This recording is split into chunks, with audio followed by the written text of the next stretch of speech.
Welcome to our discussion on professional resumes. As a starting point, it's very important to think about any job search in terms of a selling process. The people who do the best in their job search understand that the hiring manager acts in the same way as a customer does. They have needs and desires and motivations to meet bottom line. And what you as a sales manager need to do is understand your product, which is you.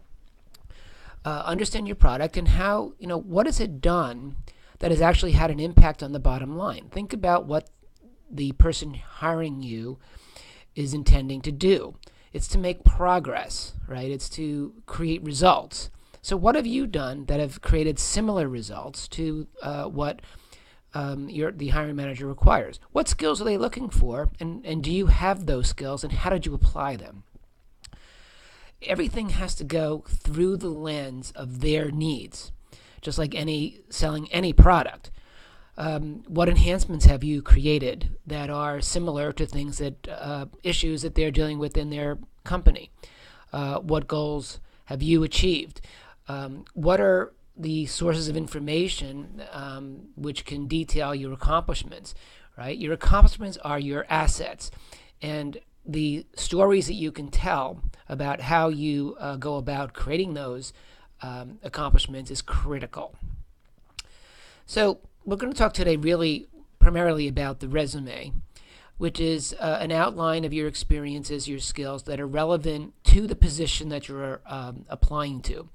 And we call it a living document because it does at times have to adjust to where you're sending. So for example, an operational job versus a sales job versus a analyst job might have different spins.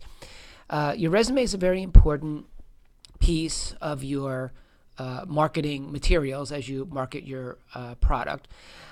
So it's very important to pay attention to it. There are some thoughts about how much you should put on your resume. There are some folks who believe that there's a hard and fast rule that you should only include your most recent experience, 10 to 15 years, if you will. However, you may be one of those people in a situation where some of your best experiences might have been earlier in your career. So while there are some folks who feel very strongly about this, I think this is situational. Regardless, it's a marketing document, and the goal of the resume is to secure an interview. Right? The resume itself is not the reason why you're going to be getting a position. It really is your interview process that moves you towards that goal. Based on at least in the U.S. market, there are certain things that you don't want to do on a resume, like you don't want to put your marital status, references to your ethnicity. You certainly don't want to put age, gender, not your weight and height. You don't want to post pictures or references to children or talk too much in detail about hobbies unless they are relevant. I know this varies in different regions in the world, so that's something you'd need to follow the protocols of the culture that you're applying within. Format is something which I don't like to spend a lot of time on because, frankly, it's really the content that matters. But you'll hear these things like keep the resume to one page. If you have a ton of experience, don't go past 2. There are some fonts that are better than others. Size-wise, I've seen people, it says here to go as low as 10, but in terms of font size. But, you have to basically take a look at what you have to offer and format it in the best way. Obviously, spelling errors are no good. Bolding your name is interesting. Now, this is interesting here. So some folks say bold your name and organization names and italicize your position title. I actually view it differently. I think you should be bolding your position title and not your organization name. And I'll tell you how you would make that decision. If you are selling title, if you are selling career progression, title is going to be a better indicator. So if you are a marketing analyst, senior marketing analyst, marketing manager, it's much better to highlight the titles in bold. If your titles are all over the place, and this would be, I guess, more for junior level folks, the only way I would say put bolding organization name is if your intent is to sell the pedigree that you came from, the huge organization that you came from that's a leader in the industry. So that's something for you to think through. Again, people have different views on this, which is why format I don't view as the most important approach here. Margins, I've seen very wide margins. I've seen very narrow margins. And in terms of verb tense, this is sort of important. You'll hear different things on this. I feel extremely strong that all of your verb tenses should be in the past tense. And you'll hear people say something like, well, what if I'm still doing the job? Well, the point of the resume is to demonstrate your accomplishments. Accomplishments meaning past. What you're going to do or what you're currently doing is different than things that I have already accomplished. So even in your current job, I would strongly recommend keeping everything in the past tense. In terms of basics, this is an initial outline of what could be on your resume. You don't have to have all of these things: your name, your contact information, some introductory statement, your experience, your education, certifications that you might have, professional organizations that you belong to, and your skill set. We'll get into these things in a little more detail. Most resumes are chronological. This is actually the preferred method. They put things in order, actually reverse date order, from the most recent to the older ones. It's a clean, easy way for recruiters to take a look at your backgrounds. And most people in HR and employment agencies expect to see it this way. So you should keep that in mind when people throw alternatives at you. One of those alternatives is a functional resume. The reason people ask for this is, and we'll get into why, how you don't necessarily need to use a totally functional resume, but they're trying to sort of hide gaps in your background, and focus on your transferable skills as you're trying to make a career change. But I would beware of this format because when it's not in what is expected by the reader, they're spending too much time trying to reconvert your resume over to a chronological format, and it's wasting valuable time where you can sell your value, and you really don't want to get into that. You could look at it from a combination perspective, so sort of a new version of a functional resume, and it's really not new anymore, is the targeted resume. And as you can see, this resume here has an initial statement and some expertise that's highlighted at the top. This is really a way to functionalize the top inch or so or 2 inches of your resume, sort of creating this functional appeal, and then you can use your positions to reinforce your skills in your initial statement here. This resume is actually pretty interesting. I think in some ways his introductory statement might be a bit long, but it's somewhat effective. This is not the person's real name. I know this person got a position with this resume. An interesting part of this resume is if you look down at towards the second position there that says independent accounting contractor. Many of you may be in situations where you have had a lot of short-term assignments that were redundant. This can happen early in a career. Say you are somebody putting yourself through school as a waiter, and you've had 3 or 4 different waiter jobs, which all basically are doing the same things. Or in this particular case, he was taking on contract accounting assignments in a more senior capacity. And you can see what he's done here is rather than highlight all of them separately, he's just sort of consolidating these 3 short-term positions under one header, which is independent accounting contractor. So that's, I think, a very skillful and elegant way to make your resume simpler for the reader. For name and address, make sure that you have all of your viable contact information. What's the best way to reach you. Make sure it's a phone that you can get to, that it's not busy. So cell phone is good. Obviously voice-to-voice contact is best. When somebody calls, they actually want to talk to you at that moment in time. A professional answering device with a very professional message is very useful. I would have a professional email address, which would basically be your name at whatever email service that you're using. And then I would consider possibly using your LinkedIn URL over your physical address. A lot of folks are moving down that path right now.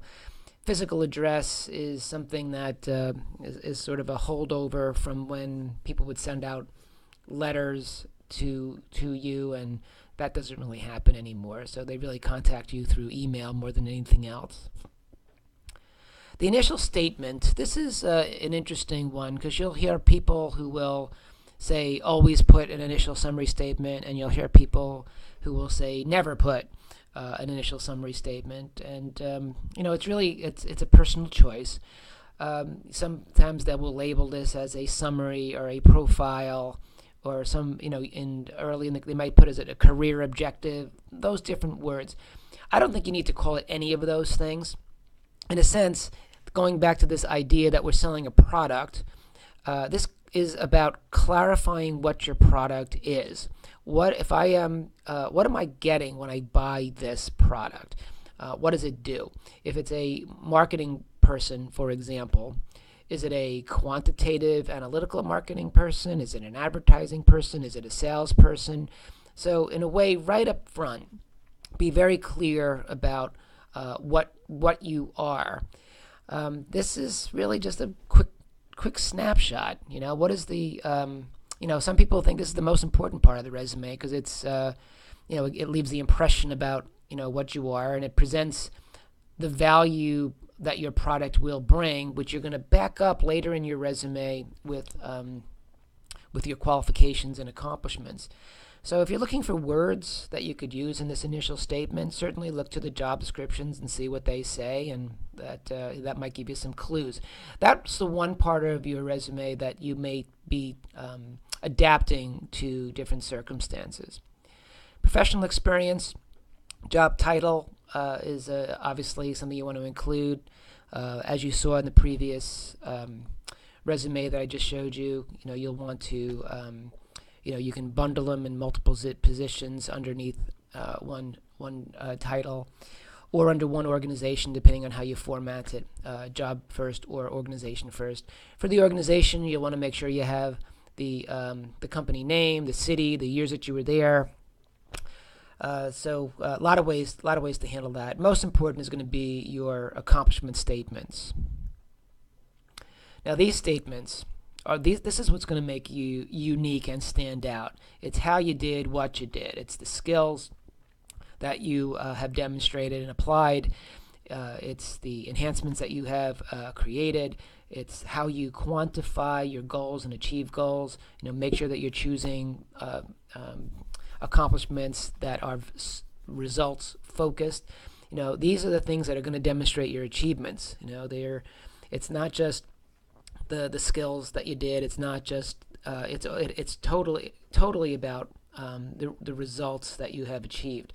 Now, I must say, most people make a terrible mistake here, is they will write the job description that they did, and it'll be very passive, and it's not focused on hard skills or hard results. They'll just say, created budgets or something like that, or was in charge of budgets.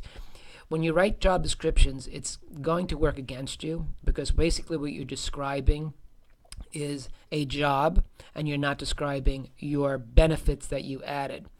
The job description that you would post is the job description that everybody in that particular job title has taken on. So if you're just writing descriptions of the job you did, what you're doing is saying, I'm not that important, I'm not that special. So definitely beware of that. Accomplishment statements, there's a lot of acronyms out there, STAR, PAR, CAR, SAR. Basically, What is the problem statement up front, the performance objective, the situation that you've encountered, what actions did you take, and what results did you achieve. These are the statements that are going to carry over when you go into your interviews. You're sort of setting the tone for what the conversation in the interview is going to be like. You're highlighting your assets that you're going to bring, and this is what you want to focus on, when you go in for your interview. When you're looking at your accomplishment statements, you want to make sure that you're using good language. You want to make sure that you're using strong words when you're describing your skills. Analyzed, evaluated, assessed. You can see these words here. Forecasted is a strong word. What you don't want to do is put weak words. Worked on is a terrible way to start. Assisted is a terrible word. Helped is a terrible word. I've seen people put attended. Attended is it's too weak. And when you're trying to position yourself as a player, and each statement has to have these two elements: the skill that you have demonstrated and the goal that this particular item that you worked on was connected to. Was there a revenue gain? Was there a margin improvement? Did you increase customer bases? Did you increase loyalty? Did you improve a product or a service? Did you improve an audit or compliance with a regulation? Did you help the brand expand and get more people to understand what you're about? These are very important. It's not a good idea to have lots and lots and lots of bullets that describe the role. That will diminish your value. It's better to have a small amount, maybe 5 or 6 if you've been in a job for a long time, that are totally focused on accomplishments. So, quite frankly, if somebody were to see a resume with 10 or 12 or 15 bullets underneath the job title, they may not read it just because of that, right? Because they're assuming it's just describing a job, cutting and pasting a job description. Focus on these two categories for each one of your statements. It's a mini story. Here's a couple of examples. So this accountant wrote, suggested received funding and implemented new inventory control program, which allowed for lower inventory process improvement and dramatic cost savings of $50,000. That's a good statement. You see the verbs up front. Suggested might be a little weak, but the received funding and implemented is pretty good. Here's a training person. Created a certification process which quickly raised product knowledge and increased product revenues upward of $100 million.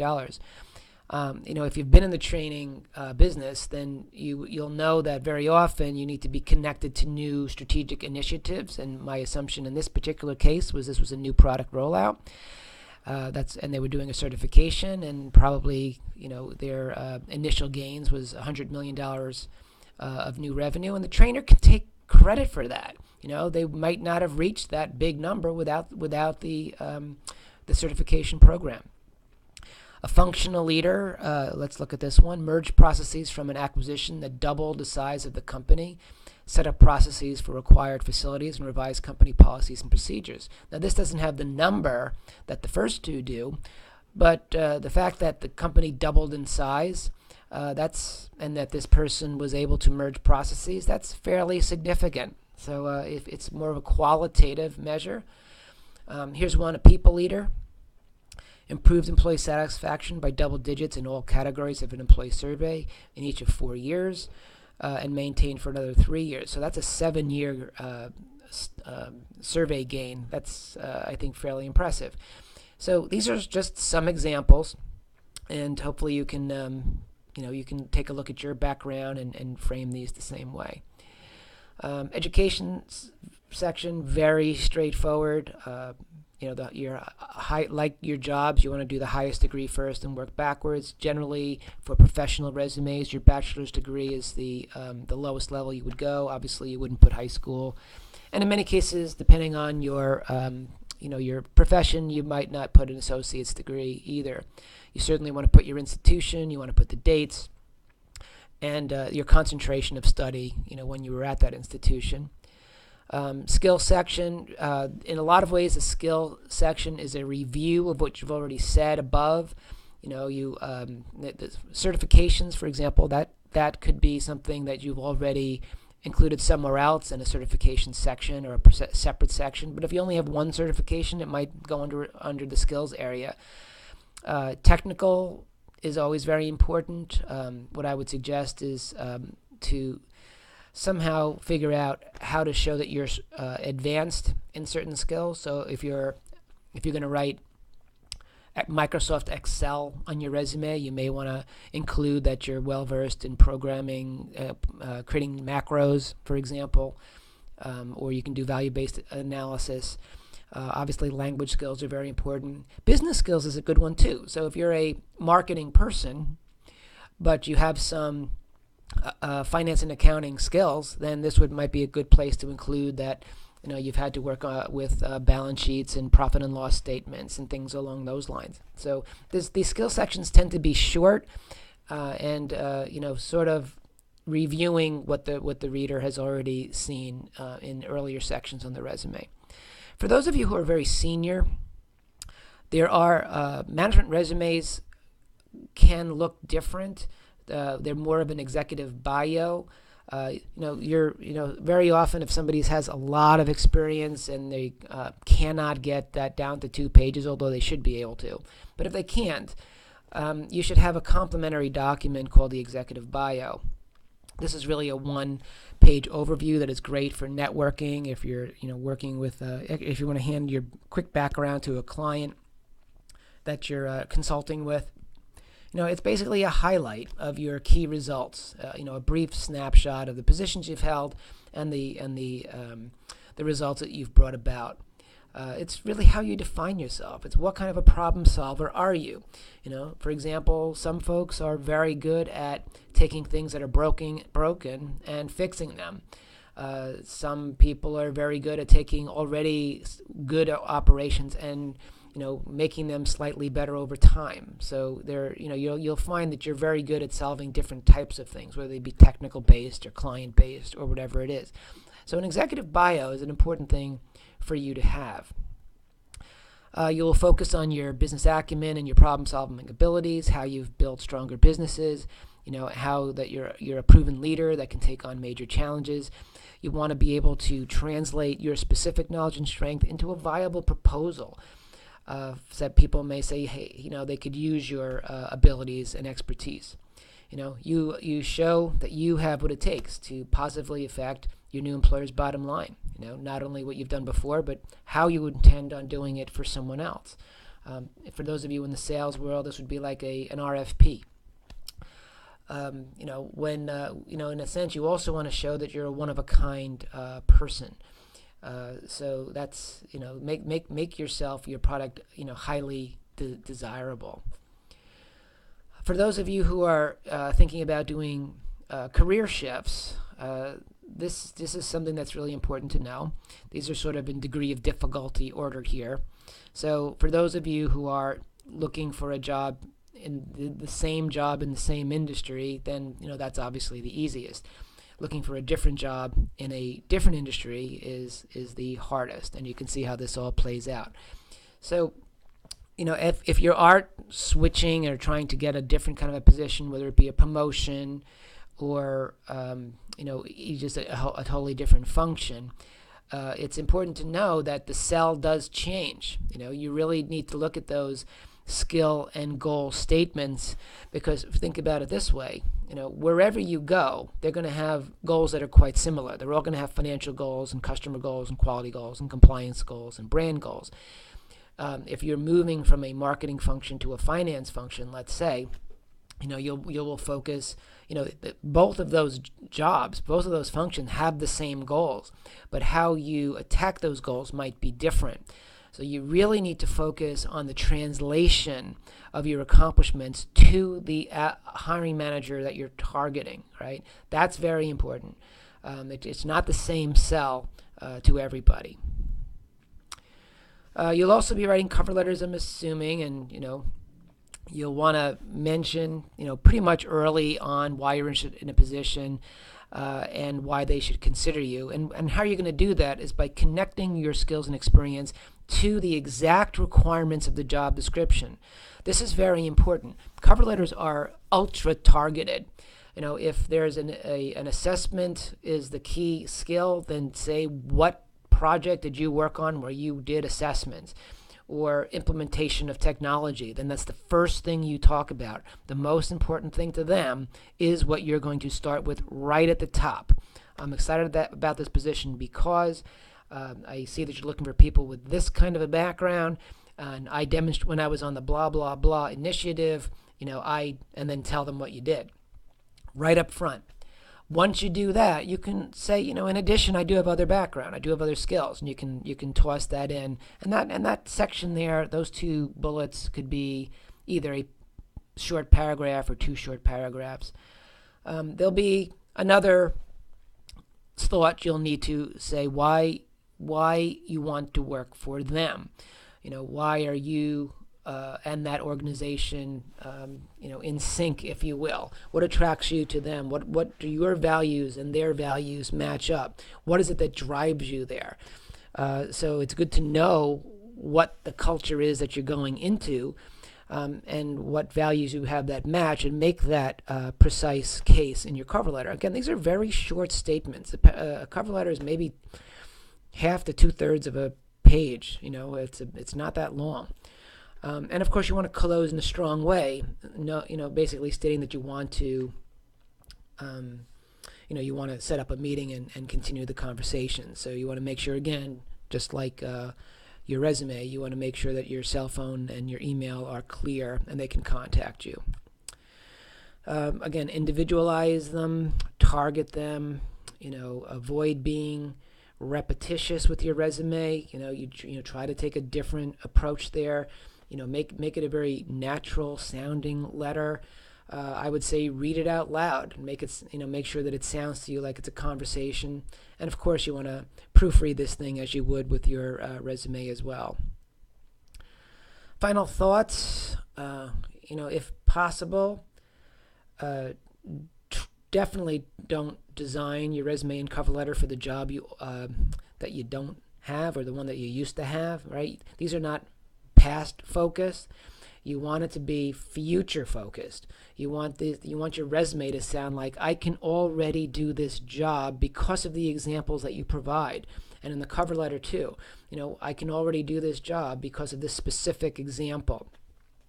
Both of these documents must answer the questions that are in the employer's mind.